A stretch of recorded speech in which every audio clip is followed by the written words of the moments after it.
The Indiana Pacers have had a solid offseason that a lot of people aren't really paying attention to. And I think most fans thought they were entering a slight rebuild mode after trading Domantas Sabonis to the Kings, and maybe that was the Pacers' intentions at the time. If so, I can confidently say that they fast-tracked to rebuild mode rather quickly.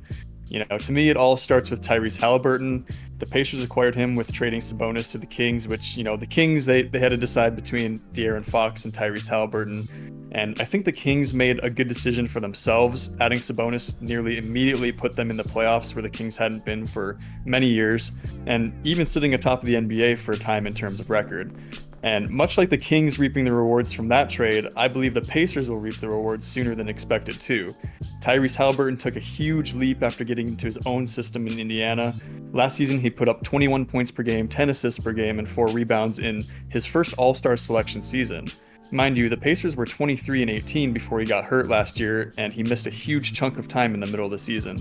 5 games above 500 would have been good for the 6th seed in the East. After finishing the season strong, he proved to us even further by his great performance during the FIBA games this summer. Did I mention he's only 23 years old? And I'm spending so much time on him because I believe strongly that he will be the cornerstone of this Pacers franchise, and we could expect even another leap forward from him in the next coming years. Yeah, 100% agree here. Haliburton is one of the best young players in the entire league at this point, and especially at the point guard position. You can argue that he's actually the future of the point guard position in the NBA, with guys like Chris Paul and Steph Curry getting older, and even LeBron if you kind of count him as a point guard. There's not a whole lot of young pure point guards in the league at this point, and Tyrese Haliburton is one of the few, and he's already great. You mentioned already a one-time All-Star now, made that leap, and nearly had a 50, 40, 90 season to go along with his 21 points and 10.5 assists per game at that too. Very efficient player, can run your offense, can be pretty much your primary playmaker and primary scoring threat. I love Tyrese Haliburton's game. He's incredibly fun to watch, and really this entire young Pacers team is too.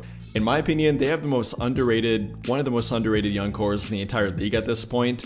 And not only Haliburton, but they got a nice young player in Benedict Mathurin, who made an all-rookie team, I can't remember which one.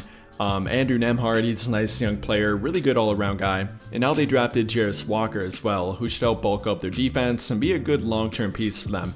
They didn't really have a set power forward option throughout really the past 2 or 3 years now.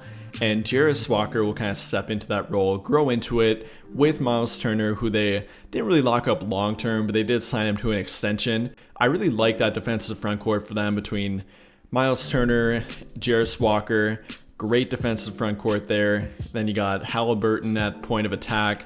Not a great defender, but I mean, he'll do a plenty for their offense, already has been. And I'm really high on their entire young core. I think they're going to take another leap forward this season. And like you referred to before, they probably would have made the playoffs last year if Haliburton wouldn't have gotten hurt. And at the very least, they would have made the play-in tournament, got a little bit more experience from that. And you can definitely tell that the Pacers, they're not trying to simply tank and get a better draft pick. They're trying to compete right now, and I'm expecting a nice little leap forward for them. Yeah, exactly. And it's hard to assume, obviously, that early in the season, only 40 games in, that they're going to be in the playoffs or in the play-in or whatever. But you can confidently say that they probably would have been, especially if they could have kept meshing together. You touched on Benedict Mathurin. Great rookie. I actually am pretty high up on him. He's still young. He put up 17 points per game last season, kind of up and down throughout the season, but I think if he would smooth over his game, he could be a consistent, 15 to 18 points per game type of guy on good efficiency every night. He uses athleticism super well to finish around the rim, which obviously is what you want in a slasher. Like you said, Miles Turner coming off probably his best season ever. Having his highest points per game scoring at 18 a game average, still doing what he always does great, protecting the rim, spacing the floor well. The Pacers, like you say, they extended his contract, which to me shows that they trust him and his abilities, not to mention he's only 27 years old, so he fits in well with the young core. And I like that you touched on Jarace Walker. Here's where I think, and we'll get into the lineup later, I guess, my opinion, but I think that you can do 2 major things here with Jarace Walker and who they picked up, Obi Toppin. So Jarris Walker, like you said, insanely good defensive player. A lot of people consider him to be one of the best defenders in this draft class. And his season with Houston last year, he was incredibly physical in the paint, blocking shots, just playing super solid defense. Can even kind of shoot threes, but mostly drives in and gets in the paint and taking it to the rim, creates plays for his teammates. I really like him next to Miles Turner. It looks like a really good defensive front court. And like I said before, I think they could even swap him out depending on matchups with Obi Toppin. This last season they picked him up from the Knicks for 2 second-round picks. Is that right? Yep. Pretty good steal there. To me, wow, what a move by the Pacers. He really balled out offensively last year when Julius Randle got hurt. He was averaging around 20 points per game. Now they have options in that fourth slot for him or Jarris Walker. And depending on who they want to run more offense, more defense, depending just, who they're playing and stuff like that. So I really like the pickup in the 4 slot for the Pacers. I think it looks really good this year. And another person that, to me, always flies under the radar that's going to be huge for this team, just like always, is Buddy Hield. And he's still one of the best shooters on the planet, who I always thought deserves a little more credit than he does, putting up his best 43% from 3 last year, pairing that with Tyrese Haliburton. Great court vision, playmaking that'll give the Pacers the extra edge offensively. Yeah, they got a really nice core group of players here. All 4 of the guys that you touched on will definitely contribute both offensively and defensively. Maybe not a whole lot defensively from Buddy Hield. The only thing I'm a little bit worried on with him is that they were not able to work out a contract extension, and he did kind of quote-unquote request a trade after that. He's not going to bully his way out of Indiana by any means, but he's a little bit unhappy because he wants a new contract. He's in the final year of his deal right now, but he's a great pairing on the court with Haliburton. Anytime you put a pure point guard who has great court vision with a all-time great shooter, honestly, and Buddy Hield, who can knock down 40+% of his threes on 10 attempts per game.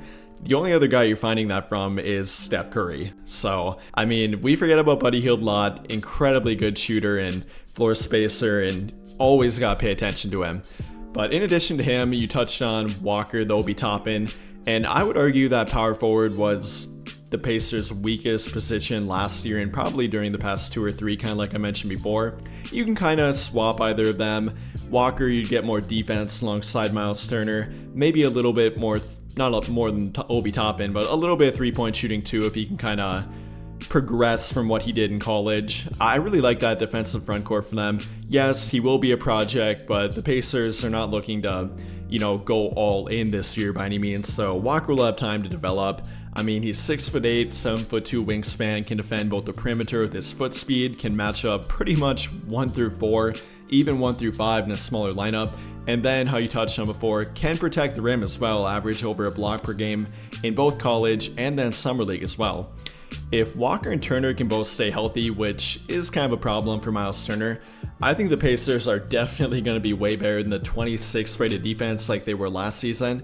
And if they can be somewhere, and I think they should be somewhere in the top 15 to 18 range at this point, then I think they would take that projected leap to being a play-in team, maybe even a little bit above it. That's something I'll be watching for from them this season, because they really can't hope to go too far without being, if they're a bottom 5 rated defense again, they can't hope to go too far. They need to be in that top 15 to 18 range. And then I really do like Benedict Mathurin as well. You touched on him. I kind of think he reminds me a little bit of a younger Anthony Edwards. The athletic ability is definitely there. The confidence is definitely there if you've watched his interviews at all. And at the beginning of the year, he said something about LeBron has to prove to me that he's better than me. And, he can score at all 3 levels, has plenty of potential to be a good defender as well. He's probably about a year or 2 away from becoming kind of a borderline star player, even if that, but he definitely could if he keeps up his current trajectory. I definitely like their young core. They have a ton of potential. They're pretty much young across the board other than Buddy Hield. I think he might be their oldest player. Daniel Tice, but that would be about it. They have an incredibly young team and plenty more room for growth. And another guy that we need to touch on that we can't forget about was their big free agent addition in Bruce Brown Jr. They signed him to a 2-year, $45 million contract to take him away from Denver. And it's kind of like a 1-year deal with a team option in year number 2. Yes, it was a pretty big amount, but Bruce Brown, he's a guy who will literally fit anywhere. He's a glue guy for a team too. You can put him point guard, shooting guard, small forward, even power forward at times too. You can put him anywhere. He's great in the locker room, great on defense, adds even more offense now with him being a better three-point shooter lately. I think he'll be great for their rotation regardless if they put him in their starting lineup over a guy like Mathurin or Buddy Hield, or they bring him off the bench. It really doesn't matter. He'll probably finish games for them. Incredibly smart player, and he'll be a really good fit for them too. No, exactly. I mean, he's the type of guy, like you said, he's consistent. He does what he's supposed to do. He doesn't, he's consistent, doesn't mess up, does what he's supposed to do. I think that bringing him right off the Denver, championship was a huge move for them. Sure, they kind of paid quite a bit for it, but it's short term. And I think that, he'll bring that veteran experience almost, in a sense, to that Pacers squad that they'll need. And again, like you say, holds a team down. And I'm really big on Bruce Brown being on any team. Again, the only thing I don't like is they kind of overpaid for him. But what do you think the biggest challenges for this Pacers team? Kind of how I touched on before, the defense. It is a pretty big leap to go from 26 to top 15 for any team. I definitely think they can do it if Miles Turner can stay healthy and Jarris Walker adjusts to the NBA pretty quick, and then if Bruce Brown can fit in seamlessly. But there are some ifs here. They're pretty likely, but there are ifs.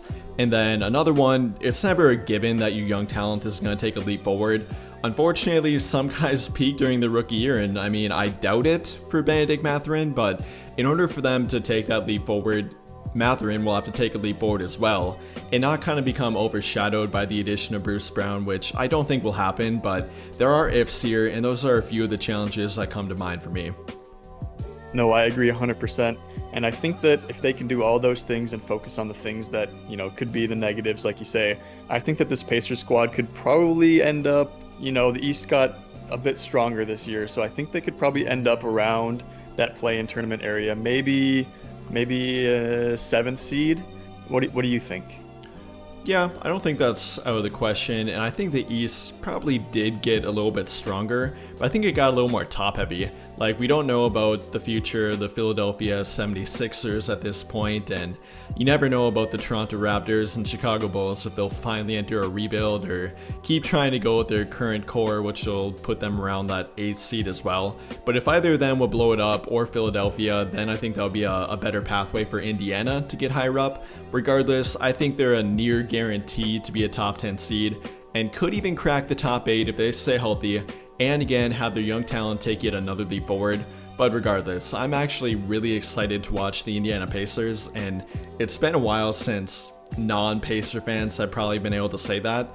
I think they have one of the best young cores in the entire league and have a really bright future.